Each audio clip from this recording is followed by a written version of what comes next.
Hi hello అండి. జ్యోతి cotton ఫ్యాబ్రిక్లో designs చూసేద్దాము ఈరోజు వీడియోలో అయితే. Welcome to Srilu creations. ఈ డిజైన్స్ వచ్చేసి కలంకారీ ప్యాటర్న్స్ అండి.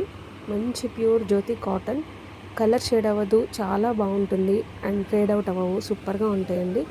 రెగ్యులర్ వేర్కి ఎస్పెషల్లీ అంటే ఇది 365 డేస్ కూడా చాలా కంఫర్ట్గా ఉంటుంది. సమ్మర్లో ఇంకా చాలా ఎక్కువ ప్రిఫర్ చేస్తారనమాట. మనం ఆఫ్లైన్లో ఈ జ్యోతి కాటన్ ఐటమ్ చాలా సేల్ చేసామండి. అలాగే ఆన్లైన్లో కూడా మన ప్రీవియస్ వీడియోస్లో చాలా వీడియోస్ చేస్తున్నాము జ్యోతి కాటన్ మీద. సో ఇది కూడా వన్ ఆఫ్ ద వీడియో అండి, బెస్ట్ వీడియో. మంచి కలంకారీ డిజైన్స్లో కలర్స్ కూడా చాలా బాగున్నాయి. ఇది బ్లౌజెస్గా స్టిచ్ చేసుకోవచ్చు, నైటీస్గా స్టిచ్ చేసుకోవచ్చు, కుర్తాస్, ఫ్రాక్స్, చిన్నపిల్లలకి ఫ్రాక్స్ అండ్ పెద్దవాళ్ళకి కూడా ఫ్రాక్స్, ఇలా డిఫరెంట్గా డిజైన్ చేసుకోవచ్చు అండి. చాలా బాగుంటుంది. క్లాత్ అయితే అంత బాగుంటుంది. వీడియోలో ఉన్న కలర్స్ అన్నీ కూడా చాలా బాగున్నాయి. కలర్స్ నచ్చినట్లయితే ప్లీజ్ లైక్ చేయండి, షేర్ చేయండి, సబ్స్క్రైబ్ చేసుకోండి. Thank you so much. Bye.